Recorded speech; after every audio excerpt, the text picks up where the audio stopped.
Salutations à tous. C'est encore une joie, comme il y a 2 minutes, de vous voir tous et de vous saluer en tout cas, et à toutes les personnes qui auront l'occasion également de voir cette intervention, ce message en différé. Salutations aux amis, salutations aux inconnus, quoique bien connus, comme dit l'apôtre Paul, à ceux que nous ne connaissons pas, mais qui sont connus du Seigneur et qu'on rencontrera dans l'éternité. C'est pour moi en tout cas une joie. C'était pas forcément prévu cette intervention. On prend les infos en direct et c'est bien parce que ça nous oblige à être conduits. En tout cas, merci Evelyne. Hein, tu as le surnom de ma mère, mais tu as aussi l'humour de ma mère parce que tu m'as mis dedans, comme on dirait. Et écoutez, on va laisser couler ce que le Seigneur veut faire. J'ai découvert cette expression il y a peu, ça m'a fait rire, laisser couler. Que le Seigneur parle en tout cas. Si je pouvais en tout cas introduire avec quelque chose, c'est dans Jean chapitre 7 et verset 38. Jean chapitre 7, verset 38, il est dit, parole connue du Seigneur, hein. Celui qui croit en moi, des fleuves d'eau vive couleront de son sein, comme dit l'Écriture. Il est toujours question d'un fleuve qui coule, donc laissons couler. Que le Seigneur puisse nous abreuver aujourd'hui, vous abreuver au travers de sa parole, et nous abreuver tout à chacun au travers de ce qu'il veut faire. Je pense, et je pense que nous sommes tous d'accord, que nous sommes arrivés et que nous arrivons à grands pas à ce temps nouveau, que beaucoup de gens ont annoncé avant nous, que nous avons entendu parler depuis des années et que nous désirons au minimum depuis plusieurs mois. Je crois que nous arrivons à ce temps de changement où réellement les choses anciennes sont passées et où toute chose va être révélée nouvelle. Et c'est magnifique, c'est superbe, le teaser est extraordinaire. Voilà, on met des versets, on y colle, c'est péplum. Gladiateur numéro 3. Mais le vivre, c'est pas toujours si exaltant que ça, parce que quand toutes les choses anciennes sont passées, il y a cette étape intermédiaire où on n'a toujours pas vu toute chose devenir nouvelle. Il y a ce moment du début du verset avant la fin du verset. Il y a ce moment où tu sens que tout est en train de passer. Je ne sais pas comment vous le vivez vous, mais où tu te dis, mais ok, tout est en train d'être passé, mais elles sont où ces choses nouvelles que le Seigneur a préparées d'avance pour qu'on les pratique? Et là arrive, mon juste vivra par la foi non par la vue, etc., etc., de croire, et on croit à partir de ce qui est écrit. La Bible dira qu'avant qu'une chose extérieure se manifeste, il y a une réalité intérieure qui doit déjà être intégrée. Si je pouvais donner un titre à cette intervention dite spontanée, ça serait Ne résistons pas au Saint-Esprit, allons plus loin, laissons-nous conduire. On pourrait donner plusieurs titres, c'est-à-dire aller dans la mouvance de l'Esprit. Bon, des fois, on veut être celui ou celle utilisé par Dieu, et je crois que c'est ce que Dieu veut faire pour chacun de ses enfants. Il fait de nous la lumière pour éclairer les nations. Mais avant d'éclairer les nations, il fait de nous, c'est-à-dire il fait en nous. Avant de faire par nous, des fleuves d'eau vive couleront de son sein. Littéralement, le mot grec employé, c'est de son sein, par son sein, au travers de son sein, hors de son sein. Et pour qu'elle puisse aller à l'extérieur, il faut déjà qu'elle soit reçue à l'intérieur. Toute l'histoire de la Bible, c'est une histoire de réception. Moïse n'était pas là à l'époque de la Genèse. Pourtant, c'est lui qui a écrit la Genèse, selon ce que nous disent les théologiens, et je fais partie de ceux qui croient en cela. Donc comment est-ce qu'il peut donner autant de détails, sachant que Moïse lui-même a été élevé à la cour de la fille de Pharaon, je ne pense pas qu'ils apprenaient l'histoire de Jacob, et qu'ensuite il a évolué dans l'environnement du prêtre de Madian, donc son beau-père Jéthro, qui en l'occurrence n'était pas une nation juive non plus. Donc la majorité de la vie de Moïse, son éducation, elle s'est soit faite avec les Bédouins, soit faite avec les mondains, si on pouvait dire, pour les Égyptiens. Comment ça se fait qu'il peut tout nous expliquer en détail de l'histoire du peuple sémite? Parce qu'il l'a reçu par révélation. Le mot, par exemple, en hébreu, Kabbalah, veut dire réception. L'histoire de la Bible, c'est une histoire de réception, mais on reçoit quoi? On reçoit ce qui est transmis. On le reçoit par la révélation. La Bible dira dans le psaume 119, la révélation de tes paroles est claire, elle donne de l'intelligence au simple. Il me semble que c'est dans le psaume 119, si je ne me trompe pas. Donc la parole n'est qu'une histoire de révélation et une histoire de révélation reçue et qui va se manifester une réalité en nous pour manifester une réalité extérieure. La Vierge Marie va recevoir la parole de l'ange, une révélation du messager. Ange, malarime, veut dire messager. Elle va lui dire qu'il en soit fait selon ta parole. Et de ce rapport, de ce contact avec cette parole, va commencer à naître une incarnation en elle. On sait que cette incarnation, c'est Jésus lui-même. Il va naître en elle avant d'être manifesté hors d'elle.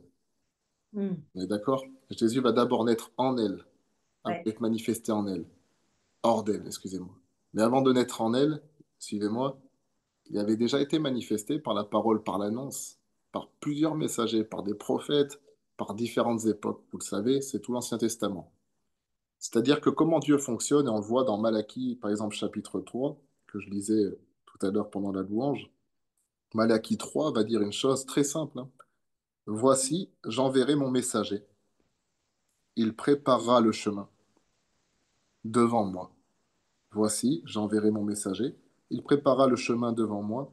Et soudain entrera dans son temple le Seigneur que vous cherchez. D'abord le messager. Mais il veut bien préciser, il continue derrière. Et le messager de l'alliance que vous désirez, voici, il vient, dit l'Éternel. Qui pourra soutenir le jour de sa venue? Qui restera debout quand il paraîtra? Car il sera comme le feu du fondeur, comme la potasse des foulons. Il s'assiera, fondra et purifiera l'argent. Il purifiera les fils de Lévi. Il les épurera comme on épure l'or et l'argent. Et ils présenteront à l'Éternel des offrandes avec justice. Alors l'offrande de Juda et de Jérusalem sera agréable à l'Éternel comme aux anciens jours, comme aux années d'autrefois. Et ensuite, il va parler que le jugement va venir, mais que les personnes qui seront passées par ce processus de purification intérieure ne seront pas consumées par ce jugement. C'est la fin de l'Ancien Testament. Et je crois qu'aujourd'hui encore, nous sommes à la fin d'un testament. Nous sommes à la fin d'une étape, à la fin d'une dispensation. Nous rentrons dans un temps nouveau. Donc il ne va pas avoir un nouveau Messie. Tout tourne autour du même Messie qu'est Jésus-Christ, mais de la révélation de ce Messie. Durant tout l'Ancien Testament, ce Messie qu'est Jésus-Christ, je vais être un peu réducteur, bien sûr qu'il était plus que ce que je vais dire, mais il n'était que parole écrite, il n'était que transmission orale, il n'était qu'espérance. Début du Nouveau Testament, vient cette parole révélée et incarnée dans un être humain. C'est une autre dimension, c'est une autre révélation. Pour preuve, ceux qui étaient censés l'expliquer vont se rendre compte, ça fait des siècles que vous nous racontez la messe, mais la messe était fausse. Ça va remettre en cause toute leur perspective. C'est ultra dur, on critique beaucoup les pharisiens, et c'est ultra dur pour eux. Eux, ils se sont mis dans la tête depuis des années. Ils ont pris un angle. C'est comme en mathématiques pour ceux qui sont allés à l'école et qui ont aimé les maths. Et ben, comme moi, qui ai adoré les maths. Tellement bon que j'avais 3 de moyenne. Mais pourquoi? Parce que souvent, eh ben, je prenais le mauvais chiffre, le calcul. Il y avait des plus partout, mais les chiffres n'étaient pas bons. Donc, sur la feuille était remplie, mais la feuille était fausse. Des fois, le Seigneur vient et nous dit, revois ta copie. Voilà, tu as mis les bons signes partout, mais tu n'as pas mis les bonnes données. Et quand Dieu se révèle, il vient remettre en cause toutes les données précédentes, non pas pour nous dire quel bonnet tu es, mais justement pour nous conduire plus loin dans la compréhension. L'Ancien Testament a eu sa raison d'être et il trouve sa pleine raison d'être dans le Nouveau Testament. Le Nouveau Testament a eu sa raison d'être, mais il trouve pleinement sa raison d'être dans les temps que nous allons vivre d'ici peu. Parce que voici venu le temps de la manifestation de toutes choses. Les prophètes l'avaient annoncé dans Ézéchiel. Viendra le temps où toutes les visions auront leur accomplissement. On rentre dans ces temps-là. Nous sommes arrivés à ces temps-là. Et pour arriver à voici ce temps, voici toutes choses sont devenues nouvelles, on passe par une étape de purification qui va dire, alors parce qu'il va dire, ils présenteront à l'Éternel des offrandes avec justice, ça c'est superbe, mais juste avant, il dit, il purifiera les fils. Être purifié par le feu, c'est... Hein, je pense en réalité, j'ai même pas besoin de développer cette notion. Toute personne aujourd'hui ici, si vous êtes ici, c'est que vous êtes chrétien. Si vous êtes chrétien, c'est que vous êtes conduit par l'Esprit de Dieu. Si vous êtes conduit par l'Esprit de Dieu, vous vivez tout ce que je suis en train de dire tout de suite, vous sentez cette pression intérieure, ce changement, cette perte de notion, cette perte de sens. Il y a des choses, j'ai l'impression qu'elles font plus sens. Il y a des choses, j'ai l'impression que voilà, on est d'accord? On le vit, excusez-moi, c'est que je regardais une vignette. Et j'aimerais vous lire un autre passage qui est dans Ézéchiel chapitre 47 qui parle d'un fleuve, de ce fleuve qui est censé sortir du temple. Mais qu'est-ce que le temple de Dieu? La Bible, elle dit que nous sommes le temple de Dieu. Alléluia. Que nous sommes le temple de Dieu. Donc Ézéchiel 47, à partir du verset 1, on va lire jusqu'au verset 12. Ézéchiel 47 va dire, il me ramena vers la porte de la maison, et voici, de l'eau sortait sous le seuil de la maison, à l'orient. Car la face de la maison était à l'orient. L'eau descendait sous le côté de la maison, au midi de l'autel. Il me conduisit par le chemin de la porte septentrionale, et il me fit faire le tour par dehors jusqu'à l'extérieur de la porte orientale. Et voici, l'eau coulait du côté droit. Lorsque l'homme s'avança vers l'Orient, il avait dans la main un cordeau. Il mesura 1000 coudées et me fit traverser l'eau. J'avais de l'eau jusqu'aux chevilles. Il mesura encore 1000 coudées, il me fit traverser l'eau, et j'avais de l'eau jusqu'aux genoux. Il mesura encore 1000 coudées et me fit traverser, et j'avais de l'eau jusqu'aux reins. Il mesura encore 1000 coudées. C'était un torrent que je ne pouvais traverser, car l'eau était si profonde qu'il fallait y nager. C'était un torrent qu'on ne pouvait traverser. Il me dit, As-tu vu, fils de l'homme?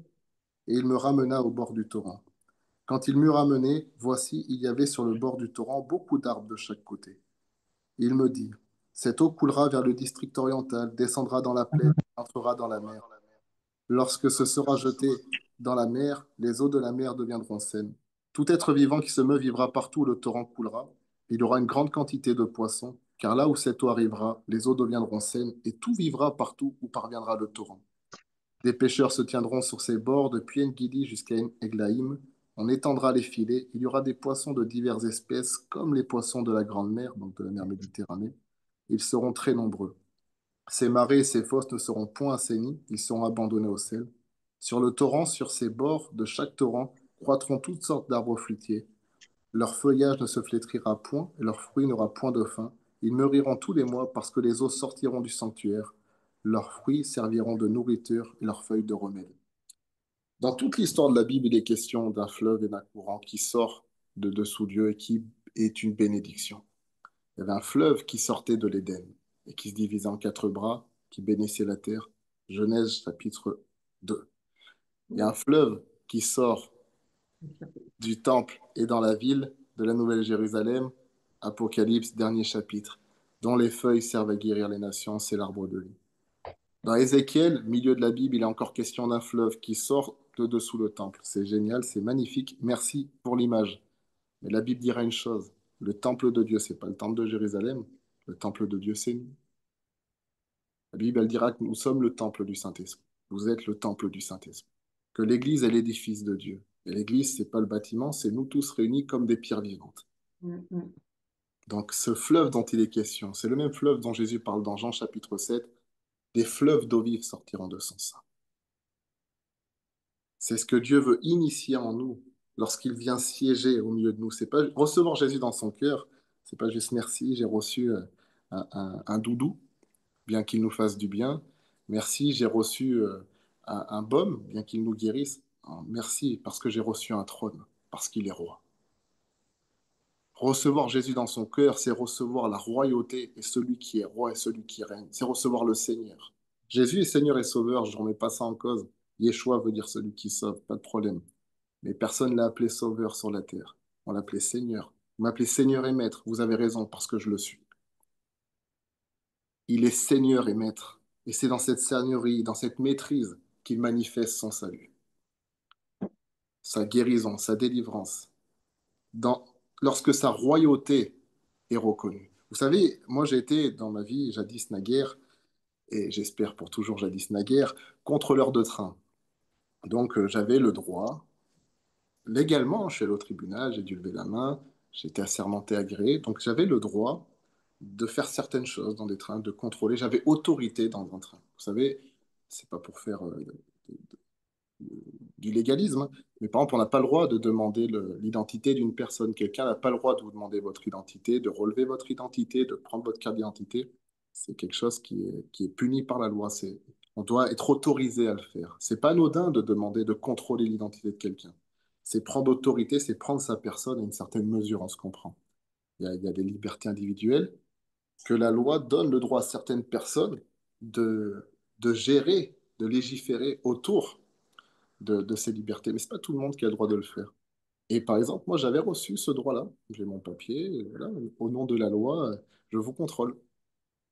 Voilà. Et sur certaines lignes, qui étaient les lignes qui m'étaient données par mon entreprise. Quand on me donnait ces lignes de train, j'avais le droit d'aller sur ces lignes de train, en respectant bien sûr le cadre de la loi. Ok. Ils m'étaient donné ce droit-là. Lorsque je donnais ma vie à Jésus-Christ, je lui ai donné le droit de gouverner ma vie, de transformer ma vie, de prendre le contrôle de ma vie. Yeah. Et c'est moi, par exemple, si vous voulez, ça m'est arrivé en tant que simple usager, parce que je peux pas vraiment dire client, simple usager, de monter dans un train et voilà, tout simplement, j'allais à l'aéroport et là, j'étais pas contrôleur sur ce train, j'étais un usager. Mais c'était marrant parce que par exemple, il y a des personnes qui avaient l'habitude de prendre ces lignes, donc elles me reconnaissaient. Tu sais, mais lui, c'est le contrôleur, c'est un contrôleur. Donc elles venaient me demander des choses. Je pouvais leur donner une idée, un conseil, faites attention à là, bah, à tel endroit, je sais que le quai, il est pas bon. Mais je pouvais pas contrôler leur billet parce que j'étais pas le contrôleur officielle de ce train. Et même si les personnes pouvaient ressentir, et souvent Lydie, elle rigole quand on va quelque part, dans les transports publics, elle dit, c'est fou, les gens viennent toujours vers toi. Tu vois, mais parce que les gens, instinctivement, ils ressentent la personne qui est à l'aise dans ces transports. Et vu que moi j'ai travaillé là-dedans, bah, les gens ils viennent te demander conseil quand ils sont perdus. Et vous savez quoi? Ils peuvent me demander tous les conseils du monde. Je peux leur donner une certaine mesure. J'ai pas l'autorité de gérer leur voyage. Parce que je ne suis qu'un usager dans ce train en particulier. Des fois, Jésus n'est qu'un usager dans notre vie. Mm. Mm. Mm. Des fois, Jésus n'est qu'un usager dans notre vie. Alors, il peut nous donner des conseils. Conseiller admirable, c'est l'un de ses noms. Super. Merci, Ésaïe, et merci, Seigneur, pour cette révélation, parce qu'il l'est. Mais le Nouveau Testament montre quelque chose de plus. Il est Seigneur. Si tu veux que pleinement la seigneurie de Christ, sa capacité, sa provision, tout ce qu'il peut donner se manifeste dans ta vie, il doit être Seigneur dans ta vie. Toute cette longue explication, peut-être, j'espère, pas trop nébuleuse, j'essaie d'être au plus clair, pour prendre des exemples de la vie commune, mais pour pouvoir manifester l'autorité d'un contrôleur, l'autorité d'un juge, l'autorité d'un policier, il faut qu'on puisse, pour bénéficier de son service, il faut qu'on lui donne autorité dans sa juridiction. Cherchez le mot juridiction. Merci. Est-ce que Christ a pris la possession de notre juridiction? Il n'y a que lorsque son trône sera établi dans nos vies que ce fleuve pourra couler. Parce que la Bible est claire, ce fleuve coule de dessous son trône. La Bible dira dans Daniel, vous connaissez ses écrits, dans le livre du prophète Daniel, Ancien Testament, il a une vision de la fin des temps. Il va voir qu'un trône va être mis, qu'il y a des anciens, etc. Comme dans l'Apocalypse, il y a beaucoup de références à l'Apocalypse, de points communs, de parallèles. Mais il y a une chose qui est intéressante, il dira que sous le trône de Dieu, un fleuve de feu va sortir. Sous le trône. La différence entre un tel chrétien, c'est est-ce que Christ règne ou pas dans sa vie? Maintenant, le règne prend du temps à s'établir. Vous voyez, par exemple, le millénium, et Christ revient d'un coup, mais c'est quand même 1000 ans particuliers. Hein. Hein, c'est une réformation de la terre. 1000 ans, Dieu il fait ce qu'il veut. En 10 minutes, il peut tout changer, selon ce qu'on dit en tout cas.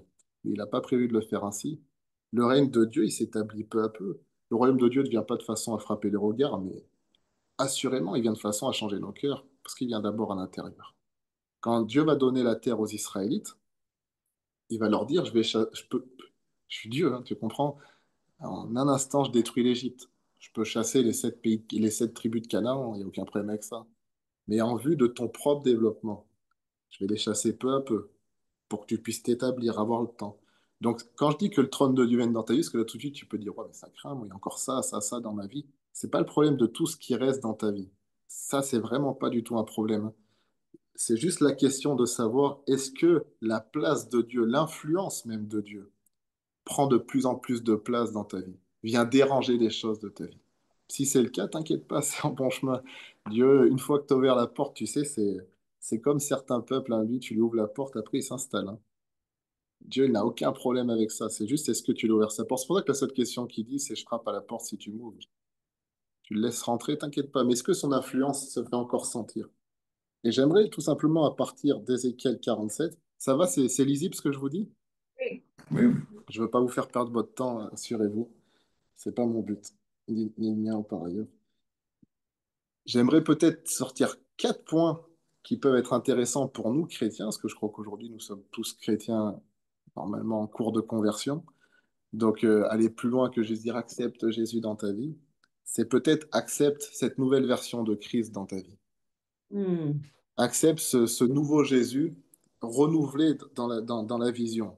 C'est pas, il n'y a pas un autre Jésus, il n'y a pas un autre éternel, mais une autre connaissance de l'éternel qui va plus loin. C'est ce que va dire l'apôtre Jean dans ses épîtres concernant Jésus. Jean parle aussi à des Juifs. Hein. Il dit, il est le Dieu véritable. C'est pas un nouveau Dieu, c'est pas un nouveau commandement qu'on vous annonce, mais c'est sous une autre lumière. Ça révèle une autre facette de lui, une autre vision de sa personne.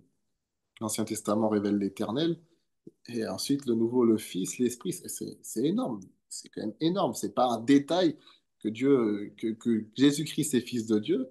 Et c'est pas un détail. Je veux dire, c'est pas, ouais, bon, bah écoute, que le Saint-Esprit était au-dessus des eaux peut maintenant rentrer dans l'humain, c'est pas un détail. Ça fait tout, ça fait changer toute notre vision, toute notre perception des choses. Et selon certains exégètes de la Bible, Ézéchiel 47, ils disent que l'homme, hein, l'homme qui conduit Ézéchiel, c'est une image du Saint-Esprit. Beaucoup de gens disent ça. Alors après, les plus arriérés vont dire non, c'est une image de Jésus parce que ils ont l'impression qu'il n'y a que Jésus au ciel, tu sais. Il y a un ange, ah, l'épiphanie, c'est Jésus. C'est tout le temps Jésus. Non, mon ami, il y a d'autres êtres hein, au ciel. Hein. Jésus, c'est pas, il n'est pas tout seul comme ça en train d'attendre dans une pièce. Il y a de la vie là-haut. Hein. Donc arrêtez de penser qu'à chaque fois que vous voyez une apparition, c'est toujours Jésus. Des fois, c'est d'autres personnes. Et là, en l'occurrence, beaucoup de gens disent que c'est le Saint-Esprit. C'est pour ça qu'il n'est pas nommé. Parce que le Saint-Esprit vient pas en son propre nom. Et qu'est-ce qu'il fait? Il prend Ézéchiel, il le conduit, il l'amène, il le fait mesurer, il l'enseigne. C'est ce que le Saint-Esprit fait avec nous. Et on va voir que dans cette étape du fleuve, il est devant un fleuve déjà qui voit, qui sort du temple, c'est déjà énorme hein, comme révélation. Mais quand il va s'immerger plus profondément et plus loin, il va revenir, il va revoir l'environnement complètement différent. Est-ce que les arbres ont poussé entre-temps? Non, ses yeux se sont ouverts. Parce qu'il allait plus loin dans l'immersion. Il allait plus loin. Il a accepté d'être conduit plus loin. Et peut-être que si on pouvait, pour ceux qui notent, donner quelques points, juste des points simples. Hein. La première chose qu'il a fait, il s'est laissé interpeller. Alors j'oserais dire peut-être, laissons-nous interpeller. Pour être transformés, pour vivre cette réalité, laissons-nous interpeller. Il va lui demander, as-tu vu, fils de l'homme? Il va lui faire le tour, il va le faire regarder, considérer. Avant de pénétrer dans une nouvelle réalité, il lui fait considérer cette réalité. Il a pas eu, il s'est pas rentre, ouais, je sais pas, il fait nuit, j'ouvre les yeux, mince, je suis dans l'eau. Non, il lui a fait faire le tour. Regarde, laissons-nous interpeller parce que Dieu veut nous montrer. Regarde, plus d'attention sur tel sujet, plus peut-être plus d'attention sur telle localité, peut-être plus d'attention sur telle doctrine. Il y a forcément des domaines sur lesquels Dieu est en train de nous mettre de l'attention, que ce soit un domaine d'étude, un domaine de mouvement, ça peut être de déménager, ça peut être de... Il y a forcément un sujet sur lequel Dieu est en train d'essayer de nous interpeller dans notre vie, à chacun. On n'a pas tous les mêmes activités, on n'a pas tous le même appel, on n'a pas tous la même réalité de vie. mm, Pas plus valable que si Dieu m'interpelle sur une révélation biblique que s'il t'interpelle sur ton travail. C'est la même chose. C'est Dieu qui t'interpelle. La réalité la plus grande, c'est Emmanuel, Dieu parmi nous. C'est pas juste la révélation de tel ou tel domaine. C'est pas le domaine qui est important, c'est qui initie ce domaine. Hier, on discutait avec Sandrine, je disais, tu vis autant par la foi que moi. Moi, c'est que je suis dans l'œuvre du ministère et de la prédication, donc il s'avère que on a dû délaisser notre emploi séculier, mais le chrétien qui vit dans son emploi séculier, qui soutient l'œuvre du ministère, il vit tout autant dans la foi. C'est pas juste, je fais une petite digression, mon juste payera ses factures par la foi. C'est pas une histoire de payer, c'est pas une histoire d'argent, c'est une histoire de vie. Comment est-ce que tu vis ta vie? Il y a des gens, ils vivent le ministère, ils vivent pas par la foi. Ils sont que dans le calcul, que dans la réflexion. Et il y a des gens, ils ont un boulot, ils ont tout est payé, mais je te garantis qu'ils ont une mentalité de foi. Parce qu'ils vivent. Qu'est-ce qui nourrit ta vie? C'est une petite digression. Excusez-moi. Pour vous encourager aussi tout à chacun, parce que des fois, on projette, on poursuit un objectif dans lequel on est déjà.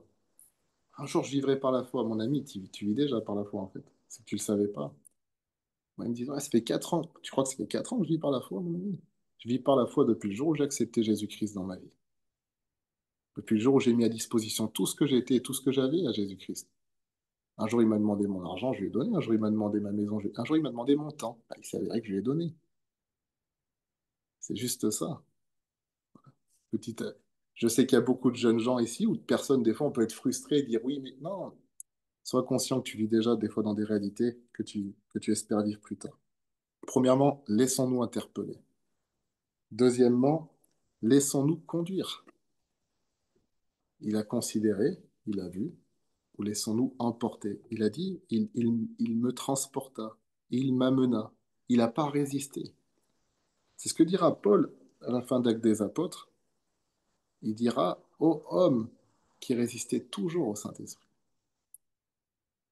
Donc on peut résister au Saint-Esprit en refusant, voilà, on est premièrement interpellé voilà, sur des sujets, sur des réalités dans nos vies, sur des réalités doctrinales, sur des réalités environnementales, qu'importe. Mais maintenant, c'est qu'est-ce qu'on va faire de cette interpellation? Parce que Dieu, c'est pas un blablateur. Dieu parle, ça c'est sûr, et Dieu, il parle. Hein. C'est peut-être pour ça que les prédicateurs, on a la prêchite, on parle, on parle, on parle, parce que homme de Dieu, donc homme de parole. Voilà, Dieu parle, aucun problème avec ça. Hein. Mais Dieu, il agit. Comme disait Monique Jaillet la dernière fois, elle a été interpellée par le passage dans Ézéchiel 37, où plusieurs fois il est question de j'ai parlé et j'ai agi. Et tu as vu, d'abord il parle, donc il t'interpelle. Mais ensuite, Dieu, il veut t'amener vers ceux dont il t'a parlé. Il veut rentrer maintenant dans cette course. Il a énoncé la situation, que ce soit un problème ou que ce soit une promesse. Et l'un dans l'autre, il veut rentrer maintenant dans l'arène. Mais il veut que tu rentres avec lui. Il veut rentrer en toi et il veut que tu rentres en lui. Donc laissons-nous conduire. Et c'est là où, par contre, souvent le bas blesse. La plupart des gens n'écoutent pas. Incirconcis d'oreille. Ils n'écoutent pas. Et ça, franchement, je pense que tout prédicateur ici, encore plus les plus anciens, puisque c'est plus d'années, c'est d'un niveau de frustration horrible, hein. Tu parles à des gens qui font genre qu'ils sont sourds. C'est pas, tu sais, le sourd, tu peux le guérir. Le sourd, tu peux le guérir. Le pauvre, il est sourd, il n'entend pas. Jean-Pierre a témoigné de ça, cette femme qui a dit, mon fils doit entendre ce que tu vas prêcher. Donc non, on prie pas pour lui à la fin de la réunion, il faut prier avant. Elle, elle avait la foi. Son fils a été guéri. Parce que le sourd, personne ne va lui reprocher de ne pas entendre. Il est sourd. De la même façon que Élisée ne va pas reprocher à son serviteur de paniquer. Il est aveugle, il ne voit pas. Donc il va dire, Éternel, donne-lui des yeux. Le problème qui se passe, c'est un vrai problème par contre pour les rebelles, c'est que Dieu répond aux prières. À partir du moment où il a prié pour que le petit entende, le petit a entendu. J'espère qu'il a reçu le message de Jean-Pierre, qui était le message de l'Évangile. À partir du moment où Élisée a prié, Dieu lui a donné des yeux. Et là, c'est plus pareil. C'est pas pareil de je suis sourd ou de je me bouche les oreilles. On ne délivre pas une personne qui se bouche les oreilles, on ne délivre pas une personne qui ferme les yeux. La Bible est très claire. Celui qui raidit le cou sera brisé et sans remède. Et c'est là où le bas blesse. Déjà dans le milieu chrétien, en règle générale, là, je parle pas du monde. Qui suis-je pour juger les gens du dehors? C'est Dieu qui les juge. Par contre, Dieu nous a établis pour juger les gens du dedans. Mais les gens du dedans, déjà, premièrement, le bas blesse. Ils ne se laissent pas interpeller, ils bouchent leurs oreilles. Mais pour les plus vaillants qui se sont laissés interpeller, deuxième étape, se laisser conduire docilement. Ésaïe dira, Dieu dira par Ésaïe, chapitre 1, fin du chapitre 1, je crois que c'est à partir du verset 19, si vous êtes docile, obéissant, vous mangerez les meilleures productions du pays. Et lisez la suite du passage. Mais si vous êtes rebelle, l'épée. Ah, on aime bien nous. Ça, comme je les appelle, c'est les mugs chrétiens, les t-shirts chrétiens, excusez-moi. Il y a toujours que la bonne partie du verset, tu sais. Voilà, on dit, ils ont mis des points là où Dieu a mis une virgule. C'est souvent quand on écrit des articles ou des livres, donc Lydie, des fois, c'est elle qui réécrit pour moi. J'ai une écriture pas très jolie. Donc je lui donne les idées et puis c'est mon scribe, tu vois. C'est l'avantage du mariage. Et je lui dis, scribe, veux-tu scriber ça pour moi? Et souvent, elle me dit, ah, mais là, il y a une virgule, tu m'as envoyé le passage. Vous savez, des fois, là, ça finit sur une virgule, le verset 38 et le 39 ça continue. Moi, j'ai envie de t'envoyer le verset 38. Je mets un point, j'ai jamais de la vie. La Bible, c'est la Bible. Ils ont mis une virgule, ils ont mis une virgule. On met une virgule.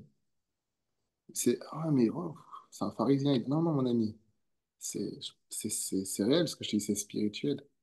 Fais attention de ne pas mettre un point là où Dieu a mis une virgule. Il y a une suite. Donc, si vous êtes docile, vous mangerez les meilleurs fruits. Si vous n'êtes pas docile, et c'est là où tu t'arrêtes. Mon frère, pourquoi dans ma vie il m'arrive ça? Bah, tu sais, des fois, moi, c'est la pire question à me poser. Des fois, on va dans des églises, je suis super mal à l'aise. Je fuis les gens, je dis, ouais, Seigneur, je t'en supplie, qu'ils ne me demandent pas pourquoi ils ont ces malheurs, qu'ils ne me demandent pas pourquoi ils ont. Ça sert à rien, tu vas leur dire de toute façon de pourquoi. La seule chose qu'ils vont avoir, bah, je me suis un peu rasé là, ça va, mais sinon, ils vont t'arracher la barbe, comme ils l'ont fait à Jésus. Parce qu'ils ne veulent pas entendre. Ils veulent pas entendre. Voilà. Mais pour ceux qui veulent entendre, mais ils veulent pas rentrer, des fois. Laissons-nous interpeller. Deuxièmement, laissons-nous conduire. Ne résistons pas. Il y a un courant, vous avez vu, il n'est pas rentré dans un lac. Hein, dans un lac où l'eau est douce et en plus, l'eau est plate. Voilà, c'est une belle cuve, plein de moustiques, et on rentre. C'est ce que Dieu dira dans Jérémie, mon peuple m'a remplacé, moi qui suis la source d'eau vive, pour des citernes, en plus des citernes crevassées. Bon, c'est vraiment pour rire, mais c'est la différence entre s'immerger au mikvé, pour ceux qui connaissent le judaïsme, ou s'immerger dans le Jourdain. Il y en a un, il y a du courant, l'autre, on a stagné. Mais des fois, dans la vie chrétienne, les gens, ouh là là, ils veulent pas suivre le courant. Ils sont prêts à remettre les pieds au même endroit où ils ont mis les pieds. Ils restent dans la même révélation tout le temps. Ils restent dans le même petit train-train de vie tout le temps. Ils restent dans les mêmes problèmes de couple tout le temps. Puis à la fin, tu t'arrêtes. Moi, ces dernières années, j'ai fait enquête d'investigation chrétienne. Voilà, moi, je me suis converti assez jeune, avec vraiment des hauts et des bas, hein, comme tout le monde, hein. Loin de moi d'être un saint, je l'aspire. En Christ, oui, mais sur la terre, difficilement. Mais des fois, je comprenais pas. Je me dis, mais pourquoi ces gens, pourquoi? Tu sais, des fois, toi, tu vois que ta vie chrétienne, elle avance. Tu vois, d'une semaine à l'autre, tu as changé. Et puis, tu as toujours quelqu'un qui dit, oui, mais c'est pas juste. Alors, moi, on m'a tout sorti. C'est parce que je suis orphelin, donc Dieu prend soin particulièrement. Mais alors, moi, je sais pas. Je me suis dit, ben alors, Dieu est injuste. Moi, j'en suis arrivé là. Pourtant, j'étais dans la catégorie du béni, hein. Mais je me suis dit, attends, si moi, je suis béni juste pour ça et pas eux, c'est que Dieu est injuste. Et j'ai entrepris depuis plusieurs années, je me confesse, hein, une enquête d'investigation en milieu hostile, c'est-à-dire en milieu chrétien. Et je suis allé découvrir combien, non, non, non, non, on m'a menti. On m'a menti. On m'a fait croire que Dieu était méchant, que Dieu avait une sorte de liste de préférés, qu'il avait oublié les autres. Et c'est bien sûr les autres, hein, qui nous racontaient l'histoire, parce que dans le monde, l'histoire est racontée par les gagnants, mais dans l'esprit, en ce moment, en tout cas, l'histoire est racontée par les perdants. Donc les perdants viennent nous expliquer pourquoi les gagnants ont que des privilèges et combien eux, eh ben, ils sont les pauvres petits. Et je le dis vraiment, je sais que c'est sarcastique, mais je le dis pourquoi? Pour défendre l'honneur de Dieu. Parce qu'en disant tout ça, c'est pas vous et nous que vous mettez en opposition, c'est Dieu que vous remettez en cause, le seul et unique vrai juste. Moi, que tu me remettes en cause, moi, à la limite, tu as raison en plus. Parce qu'il n'y a pas la perfection devant toi. Mais remettre en cause Dieu, ça non. Pas moi présent en tout cas. Je peux me taire sur tout. Les amis ici présents m'ont vu me taire dans des situations vraiment complexes, mais je ne me tairai pas sur l'honneur de Dieu. Amen. Remettre Dieu en cause, non. Si ta vie n'avance pas, c'est que tu n'es pas dans le courant. Et si tu n'es pas dans le courant, c'est impossible qu'il ne t'ait pas été proposé d'y rentrer. C'est vrai. Donc, est-ce que c'est dire, oh la réprimande, j'ai encore planté? Non, c'est questionne, parce qu'aujourd'hui encore, le Saint-Esprit il est encore devant toi, encore devant moi, en train de dire, je t'attends encore. Moi, il y a des sujets sur lesquels Dieu me parle depuis des années, hein. Mais des sujets vraiment clairs, hein. Des fois, c'est que je sais pas, soi-disant, je sais pas comment y rentrer, mais je vois combien Dieu patiente, combien Dieu réitère, combien Dieu, des fois, me fait faire des détours, combien il permet des fois que je me casse la figure et qu'il vient me relever. Mais pas dans le sens d'un, tu sais, ce maton de prison qui me suit, là, ce psychopathe qui te traque partout, là, cet harceleur. Dieu, c'est pas un persécuteur, hein. Non, Mm. c'est un accompagnant, c'est un père. Il suit, il t'apprend, il t'explique. Après, il revient, tu te rappelles ce que je t'ai dit il y a 4 ans, dans cette pièce juste à côté? Ben maintenant, tu es apte à le comprendre, on y va. Je suis toujours là, moi. Mais tant que tu tournes en rond, ben, tu vas te prendre le même mur. Comprenez ce que je veux dire? Voilà. Il y a des gens, ça fait 40 ans qu'ils tournent autour du Mont Sinaï, mais ils finissent par croire que c'est la Canaan, hein. C'est pas la Canaan, mon ami. Mais attends, c'est super. Tu sais que tous les jours, on a des sandwichs gratuits. Le matin, on descend, le boulanger, c'est même pas le camion, c'est ça qui passe dans les petits villages français. Ah, c'est carrément devant la tente. Falafel, shawarma, tout, hein. Le désert, il y avait un bon côté. Mais tu dis, vous n'avez pas compris. Le pays où je vous menais, ouais, mais si on y va, il n'y aura plus la manne. Mais vous vous rendez pas compte. Il n'y aura plus la manne, mais il y aura bien d'autres choses. Et des Ouais. fois, on est récalcitrant pour être introduit dans autre chose. Et ensuite, pour la troisième étape, parce que j'ai commencé, hein, je suis un peu le fil, j'espère, je vous perds pas encore une fois. Vraiment, interpellez-moi si c'est pas clair. Voilà, c'est important. On apprend à être de plus en plus clair et on n'y parvient pas toujours. Donc, veuillez nous en pardonner, s'il vous plaît. La première chose, on est interpellé. Ah, bon, c'est bon, j'ai accepté. Deuxième chose, on doit rentrer. C'est bien, j'ai suivi le mouvement. Et vous avez vu, il y a plusieurs étapes dans le mouvement. Il rentre, il a de l'eau jusqu'aux chevilles. Mm. Il a de l'eau jusqu'aux genoux, ensuite jusqu'au rein, et ensuite il est carrément immergé entièrement. Ça montre que même dans ce dans quoi tu es rentré, il y a une réalité que tu dois intégrer étape par étape. Euh, pour celles et ceux qui sont comme moi, un peu frileux, est-ce les origines? Je ne sais pas. Moi, quand je rentre dans l'eau, tu vois, déjà les pieds, j'ai l'impression que ça y est, c'est bon. Le corps entier dit au secours, SOS, pourquoi tu es là? Et vous savez comment ça se passe? Au début, l'eau est froide. T'attends un peu. D'un coup, c'est bon, les pieds, ça va mieux. Tu te dis, hey, t'inquiète pas, maintenant l'eau elle est bonne. Ah, Lydie, t'as vu, l'eau est bonne. Et puis il y a toujours un petit gamin qui court à côté de toi. Ah, tu te dis, bon sang, pourquoi il existe, lui, tu vois? Il existe pour te rappeler que tu t'es habitué, mais va plus loin et tu vas voir. Va plus loin et tu vas voir. Des fois, c'est ça dans l'esprit. Vous avez vu, on est bien, on dit non, mais t'inquiète pas, je suis dans le courant, je suis dans le flow, je suis dans le prophétique, je suis dans l'esprit. Et c'est vrai, t'as les pieds dedans.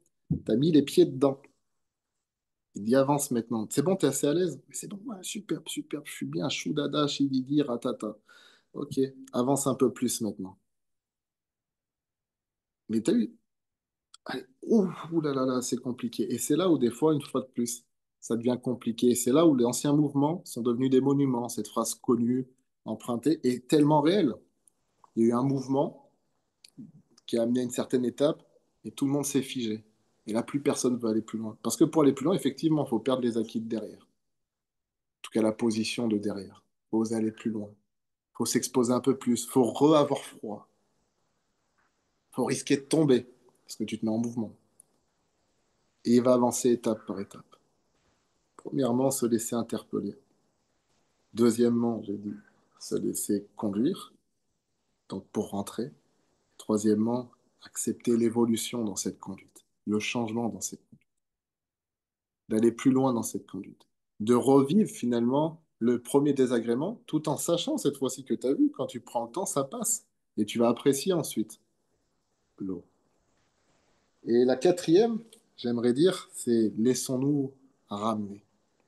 C'est magnifique dans cette histoire du courant parce que il va rentrer dans l'eau, tu dis il va aller plus loin pour retourner derrière. J'adore Dieu. Franchement, ouais, je peux le dire, j'adore Dieu. C'est bien, c'est une phrase de chrétien, politiquement, religieusement correct. J'adore Dieu. Non, je le trouve excellent. Si vous avez goûté que le Seigneur est bon, ne vous offusquez pas. Parce que je me dis, franchement, si on me dit que Dieu n'a pas d'humour, bah moi, je sais pas, mais on connaît pas la même personne. Je me dis, mais sincèrement, tu pouvais pas, dès le début, lui donner des yeux pour voir les arbres. Il fallait qu'il se mouille. Tout ça, là. Ça vous est jamais arrivé, ça? Où Dieu, il vous fait des années de vie, tu dis, c'est bon, je suis dedans, je me suis soumis, j'ai avancé, j'ai changé, j'ai tout ça, c'est nickel, je rentre dans une nouvelle étape de vie, retourne derrière. Mais c'est pas- Impossible, c'est pas Dieu, je ne suis pas un rétrograde. Non, mon Dieu sera par la foi, mais s'il se retire en arrière, mon âme ne prend pas plaisir en lui. Il dit, t'as pas compris, derrière c'est devant. Quoi, mais... oui. Avant Freud était Jésus. Eh oui. Jésus, Ouais. philosophe pratique.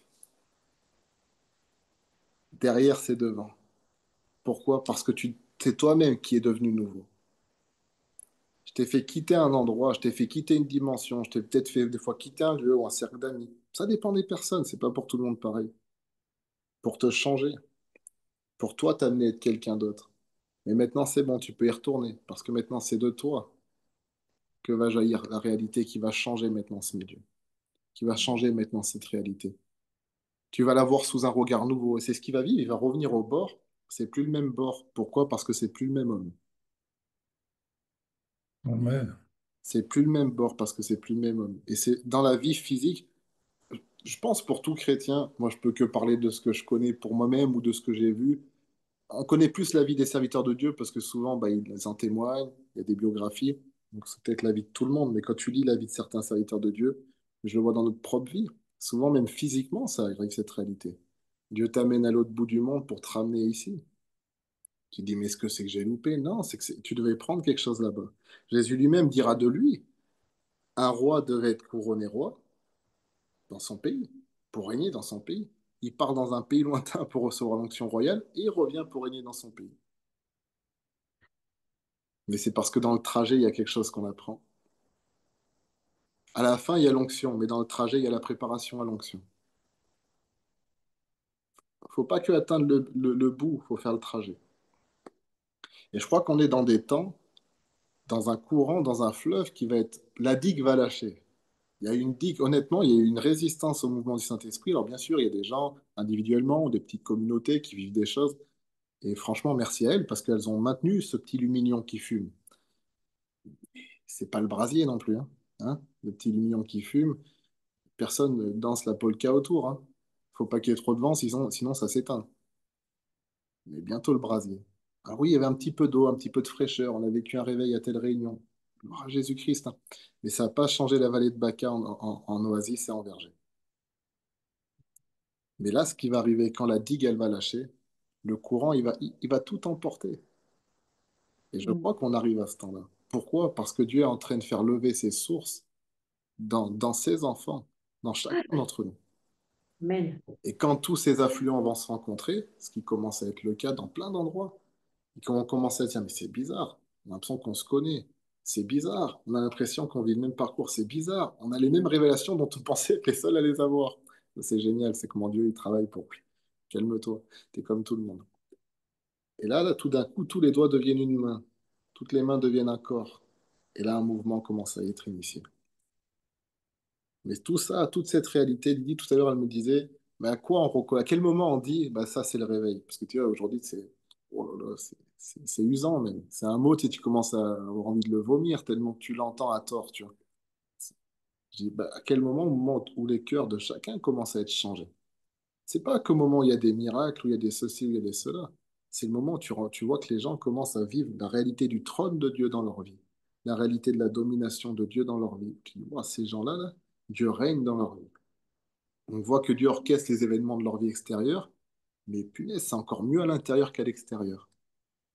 Géry, nous, on a acheté une maison, en train d'essayer de restaurer un minima.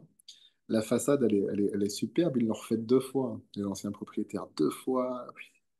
Ah, c'était des Portugais. Donc deux fois, ils ont fait le crépi. Et c'est superbe, hein. Mais dedans, c'est du chauffage électrique, quoi.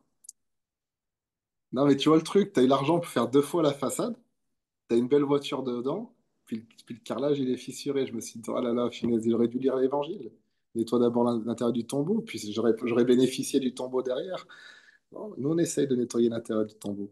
Mais des fois, c'est un peu ça aussi, hein, dans nos milieux. Des belles façades, des belles vidéos, des beaux discours.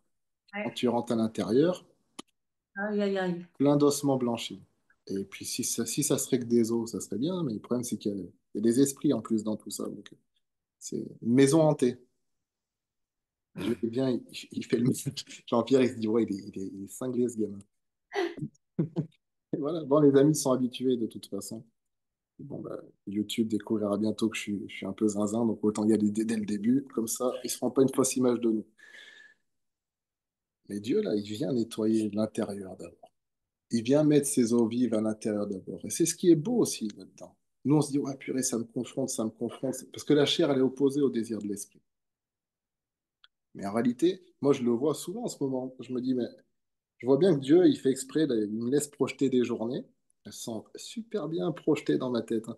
Tu vas faire ça, ça, ça, c'est bien. Tu vas préparer ça, tu vas écrire le livre, nanana, tu vas enregistrer une vidéo, nanana.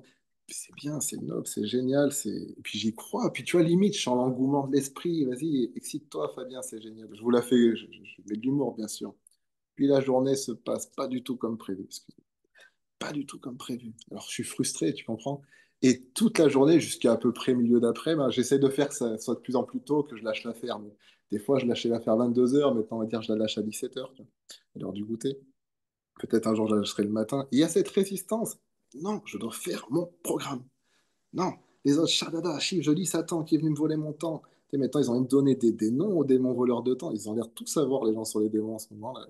Je sais pas d'où ils tiennent leurs sources, mais tu vois, ouais, l'esprit d'un tel qui est le ramasseur, l'hippopotame qui mange l'herbe de ton temps. Et j'ai vraiment entendu des trucs comme ça, hein. Je me dis, ben, ils s'ennuient vraiment dans notre milieu, c'est un truc de fou, quoi. Mais au bout d'un moment, je me suis dit, ben, peut-être que c'était le Saint-Esprit, tout ça, là. En plus, il faut faire gaffe, parce que tu attribues à des démons des choses qui sont à Dieu, c'est le blasphème contre le Saint-Esprit, hein. Là, tout d'un coup, ça devient sérieux, hein. Le pardon jusqu'à une certaine limite, donc il faut faire attention aussi à ces choses-là. Mais ce matin, là, je disais à Dieu, j'étais assis ici, là, juste là. Je regarde le moi du passé, là, qui était frustré et qui disait, bah, encore une journée où je ne vais pas maîtriser, Seigneur. Vous voyez là le petit ton de, encore une journée où je ne vais pas maîtriser. Bah, ça a été une journée où je n'ai pas maîtrisé. Mais regardez jusqu'à là, tout de suite à parler, alors que de base, c'est pas prévu. Et c'est comme ça que Dieu se révèle. C'est comme ça que Dieu te modèle. Et là où ce matin, je me suis dit ça là, à moi-même, hein. Je me dis, tu sais, Fabien, ce que je me parle, je sais que ça fait bizarre, mais je me parle, je me suis dit, tu sais, là où tu opposes de la résistance, t'es vraiment. À moi, je peux le dire que je suis pas censé, comme ça, c'est pas insulter mon frère, je parle à moi-même. Je me suis dit, t'es pas censé. Parce que tu as vu, la Bible, elle est claire. Là où tu opposes de la résistance, c'est justement là où ça te sera bénéfique. C'est que la chair, elle veut pas changer. La chair, elle veut maîtriser.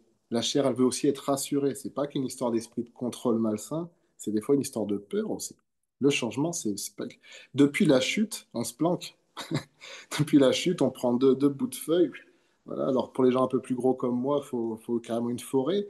Mais voilà, chacun essaye de se cacher derrière quelque chose en tout cas. Et c'est humain, c'est l'instinct de conservation. Je pense pas que ça effraie Dieu, je pense pas que ça énerve Dieu. Je pense simplement que Dieu, il vient, tu sais, comme on irait voir un enfant, ou désolé pour l'exemple, moi j'ai eu un chat, comme on essaierait d'attirer un chat pour dire, hey, t'inquiète pas, t'es en sécurité ici. Viens, sors, c'est ta maison maintenant. Tu peux venir et tu le mets en confiance. J'aime bien les animaux parce qu'ils ont cet instinct primaire qui nous montre beaucoup de choses qu'on a dans la chair, mais qu'on essaye de maquiller avec une pseudo-politesse intellectuelle. Mais on a ces mêmes réactions aussi qui sont au-delà du cerveau. C'est des réactions naturelles de l'âme en perdition. Et Dieu est en train de travailler à nous changer. Et il vient et dit, regarde, t'as vu là où t'opposes de la résistance? Tous les sujets sur lesquels t'opposes de la résistance, ces gens que je te demande de pardonner, ces gens que je te demande d'aller visiter, ces choses sur lesquelles je te demande peut-être de lâcher prise, ces doctrines sur lesquelles j'essaye de te faire évoluer. Tout ce que tu opposes de résistance, c'est justement là où je suis pour te visiter, pour te changer, pour t'apporter ce pourquoi tu m'as prié, ce que tu m'as demandé. Tu as demandé une chose, d'être comme moi. C'est ce qu'on a demandé en tant que chrétien, devenir comme Christ. Je te fais passer par le même chemin que j'ai fait passer mon fils, pour le former, pour devenir ce Jésus qui aujourd'hui est glorieux. Il a tout un trajet aussi, hein. Il part des cieux, ça aussi, sacré bazar. Il part des cieux, il vient dans le ventre d'une femme, il est dans une étable, super, super ambiance quand même. Tu étais là avant la fondation du monde, tu finis dans une étable. C'est génial, grosse ambiance. Ensuite, tout le monde, mais il faut voir le contexte, hein. Tu nais dans un génocide, ensuite tu évolues, personne ne te comprend. Ta propre mère qui t'a porté, à un moment donné, elle pense que tu es hors de sens. Tes frères vont plus croire en toi. Ton père adoptif, on n'en parle plus. Les voisins, ils te critiquent. Non, mais les Samaritains, ils te disent de bouger. Les gens de l'autre côté du lac, tu as traversé, tu libères quelqu'un, on te vire. Puis à la fin, ceux censés être les copains, ben, comme dirait un certain humoriste, il n'y a plus de copains, quoi. Tu es sur une croix, tout nu, et en plus, on te met dans un tombeau, tu n'avais même pas d'assurance décès. Je fais exprès, hein, pour voir dans un contexte d'un humain normal, parce que Jésus-Christ, homme aussi. Pour ensuite être ressuscité, là ça devient intéressant, remonter où il était au commencement. Tu dis, mais pourquoi je ne suis pas resté là-bas? Parce que dans tout ce qu'il a vécu, maintenant il porte un peuple en haut. Il n'est plus l'unique, il est le premier d'une multitude. Jésus lui-même a été transformé. Jésus lui-même, Dieu lui-même a accepté ce processus pour nous en montrer l'exemple. C'est ce qu'on vit, nous, dans ces descentes et dans ces allers-retours, dans ces immersions et dans ces résurrections.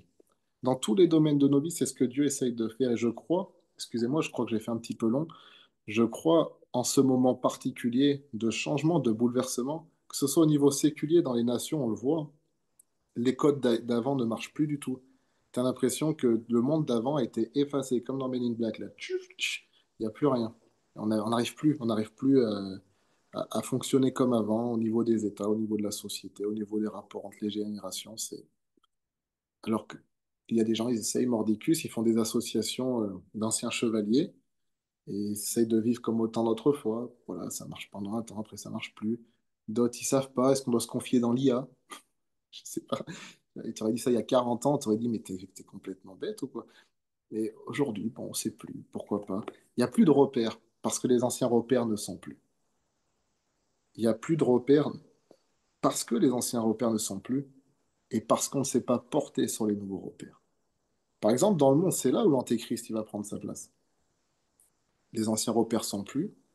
Lui, il vient imposer de nouveaux repères, les gens vont se rallier à ça parce qu'on a besoin de repères. Mais nous, chrétiens, c'est là où Christ prend tout son sens. Le Christ d'aujourd'hui et le Christ de demain.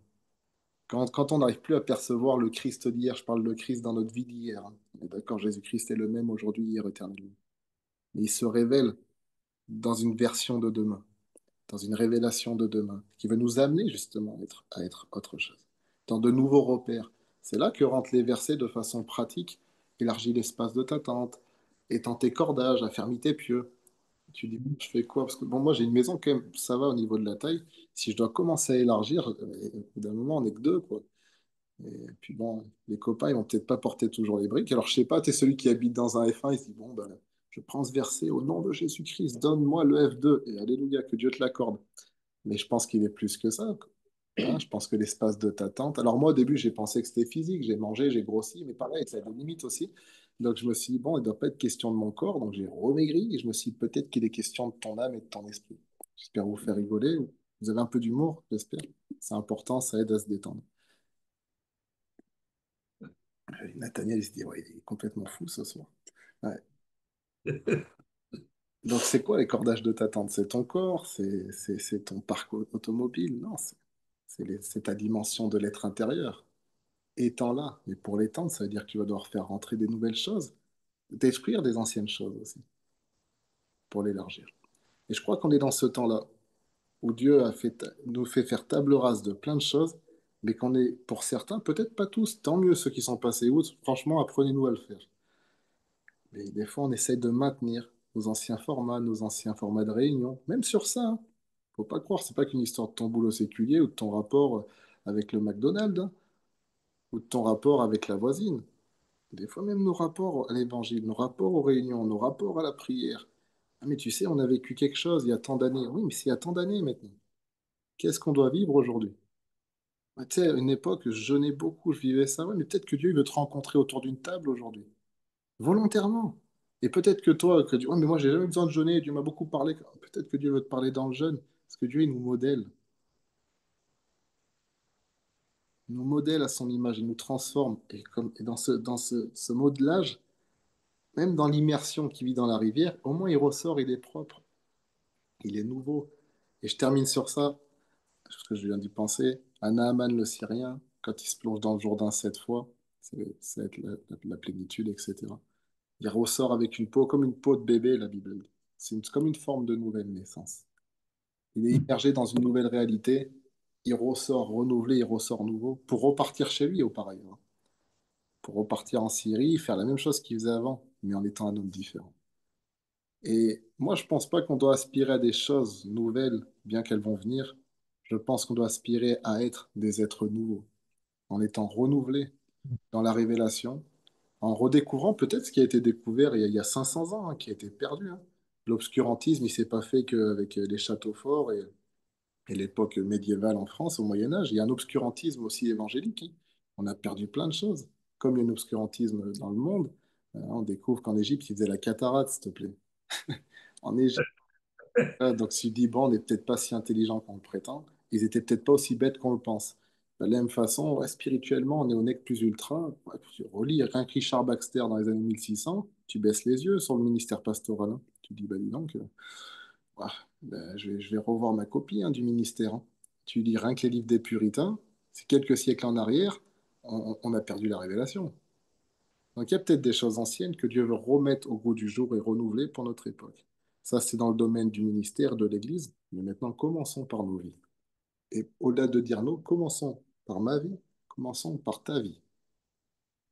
Pas celle de ta femme, pas celle de ton fils, pas celle de ton mari, pas celle de ton pasteur. Ta vie, en toi. Qu'est-ce que Dieu est en train de travailler aujourd'hui? Dans quoi est-ce qu'il veut t'interpeller? Dans quoi est-ce qu'il veut t'introduire? Dans quoi il veut t'amener plus loin jusqu'à perdre pied? Parce que c'est ça, Ézéchiel, à la fin, vous avez vu, il perd pied. Hein. Il peut plus, il peut pas traverser, il faut nager, mais il est là, au secours, au secours, au secours. Ouais. Le Dieu nager. Voilà. D'être complètement submergé et être immergé. Alléluia, le baptême, et être submergé, c'est le mouvement. En lui, nous avons la vie, le mouvement et l'être. La vie, c'était que le début. On dit, ouais, vise la vie. La vie, virgule, le mouvement et l'être. Ce que Dieu vise, c'est l'être. Tel il est, tel nous sommes dans le monde. Jésus dira je suis. C'est pas simplement je vis. L'éternel est vivant, il s'appelle je suis. Nous sommes vivants. Gloire à Dieu si c'est le cas. J'espère que c'est votre cas, j'espère que c'est mon cas. Est-ce que nous avons le mouvement? Parce que pour devenir je suis, il faut que la vie soit en mouvement et qu'il y ait une évolution. Et je pense que c'est ce que Dieu est en train de vivre, faire vivre dans l'Église en tant que communauté, et en train de faire vivre aussi dans nos vies personnelles, dans nos couples, dans tout. Et je nous encourage à chacun trouver les domaines, se laisser interpeller dans ces domaines. Je pense que c'est la pensée de Dieu, en tout cas c'est celle que moi je perçois, ma part du miroir que je ne vois qu'en partie. Et je vous la livre simplement, j'ai essayé d'être le plus clair possible, j'espère ne pas vous avoir fait perdre votre temps et que vous allez tirer profit de ce message. Et vous verrez qu'il y a toujours un fleuve qui coule, mais qu'il y a plus grand monde qui y nage. C'est l'avantage, hein. Si vous voulez faire du canoë biblique, vous n'aurez pas d'embouteillage. Un jour, j'ai dit à mon grand frère, en rigolant tous les deux, je dis, t'inquiète pas, on peut, on peut aller pointer au pôle emploi, au pôle emploi du ciel, il n'y a pas de problème de ticket, il n'y a personne qui fait la queue. Il n'y a personne qui fait la queue. J'ai dit, tu verras, on sera embauché, parce que de toute façon, c'est tellement la dèche. J'ai dit que... Moi, je dis souvent ça en rigolant. Il dit, quand je vois que Dieu me parle sur des situations, je dis, voilà, Seigneur, ça doit vraiment être la galère. Alors, on me dit, pourquoi tu dis ça? Ben, t'es venu me parler à moi pour aller dire ça aux gens. Je dis, oh là là là là, comment ça va être la pénurie? Je dis, bah, courage hein, là-haut. Force à vous, hein. Je vais essayer de faire quelque chose. Je mets de l'humour, mais c'est vrai. Je termine sur ce témoignage, ça me fait rire, j'y pense maintenant. Comment je suis revenu un jour au Seigneur, je m'étais écarté du Seigneur pendant un temps. J'étais triste. J'étais triste et brisé. Moi, je mets de l'humour, hein. Vous parlez des choses tristes en rigolant. Donc, je m'étais écarté, comme tous les gens tristes et brisés, en tout cas beaucoup. Et un jour, je suis là, un petit peu échauffé par divers produits, divers et variés, une vraie épicerie intérieure. Et, et voilà, le Seigneur vient me parler, quoi. Mais vraiment, j'entends la voix de Dieu, je deviens sobre en un instant, conviction de péché, tout ça. Et il me parle, en l'occurrence, de l'église. Et entre l'église et, et l'endroit où j'étais, il doit y avoir à peu près 45 kilomètres, quoi. Et vous savez, vraiment, bref, je suis en train de craquer, là, vous savez comment je suis revenu? Bah, j'ai dit à Dieu ce jour-là, j'ai envie de pleurer de rire en vous disant ça, mais parce que j'ai pleuré de tristesse ce jour-là, donc il change nos pleurs en joie. Je lui ai dit, pensant, je vais revenir parce que ça doit vraiment, vraiment être la galère. C'est-à-dire que tu as traversé 45 kilomètres et que tu as trouvé personne, quoi. Tu as fait 45 kilomètres, tu as traversé des villes et des villages et tu es venu chercher le gars bourré là au fond. Je dis, moi, je te demande pardon, franchement, je savais pas que c'était autant la crise. Donc, franchement, on va se reconvertir. Je le dis avec beaucoup d'humour, mais c'est pour vous montrer qu'il y a un courant dans lequel Dieu cherche des gens. Et véridique, moi ça je peux le dire pour tourner, il trouve pas grand monde. Et je peux le dire comme quelqu'un qui parle à Dieu. Les gens peuvent s'exciter dans les commentaires ou dans leur tête. Moi je parle à Dieu et Dieu me parle. Amen. Amen. Donc je sais de quoi je parle. Je mets de l'humour parce que je connais celui qui m'appelle. Et je sais très bien qu'il cherche des gens qui trouvent personne. Et la Bible en témoigne depuis l'Ancien Testament. Ben, aujourd'hui, Amen. nous sommes une vingtaine ou une trentaine, je sais pas combien de gens derrière les écrans noirs. Est-ce qu'il te trouve? Est-ce qu'il me trouve? Quand Dieu marche dans le jardin, est-ce que tu es planqué ou est-ce que tu es là à l'attendre? Et lorsqu'il t'a, même si tu es planqué, quand il dit où es-tu un tel, est-ce que tu réponds? Parce que Dieu pose cette même question. Dieu nous interpelle. Où es-tu Fabien? Où es-tu Lydie? Il nous questionne pour qu'on se questionne. Est-ce qu'on se laisse interpeller? Moi, cette histoire que je raconte, que je viens de vous raconter, je sais qu'elle est gênante, mais je la raconte toujours parce que déjà, je trouve ça sympa de gêner. Parce que pourquoi c'est gênant? Parce que ça révèle une telle vérité. Dieu trouve personne parmi ceux qui prétendent le servir. Je ne trouve personne parmi ceux qui prétendent l'adorer. Je trouve ça triste pour lui. Avant d'être triste pour nous, avant d'être triste pour le monde, soyons tristes pour lui. Parce qu'il y a de quoi. Et laissons-nous interpeller pour devenir ceux qui font sa joie. La joie de l'éternel est ma force, pas ma joie à moi. Faire la joie de l'éternel. Si tu fais la joie de l'éternel, tu vas avoir la force que tu as. La Amen. joie de l'éternel, pas ma joie. La joie de l'éternel. Il y a plein de prophéties, je ne vais pas vous faire tout l'Ancien Testament, mais qui dit, je les appellerai mon plaisir en lui, etc. Question de nous, qu'on fasse la joie de l'Éternel. Et la joie de l'Éternel, c'est un peuple docile qui, si vous m'aimez, vous suivrez mes commandements. Vous suivrez, il y a un mouvement, vous suivrez. De suivre, follow en anglais. C'est ça, c'est juste. Vous vu? Bilingue, hein. Je travaille, c'est mon prof. Est-ce qu'on suit le Seigneur? Pas que sur TikTok et Instagram, dans l'esprit. Le courant de l'esprit commence en nous avant d'être manifesté à l'extérieur. Je ne fais pas plus long. Merci de m'avoir écouté. J'espère que ça vous aura édifié. Et mettez un pouce si vous avez aimé. Paraît-il qu'il faut dire ça maintenant. Mais surtout, conformez-vous si vous avez cru. Je vais prier si vous le permettez. Tu veux rajouter quelque chose? Super. Merci. Merci beaucoup. Merci à vous.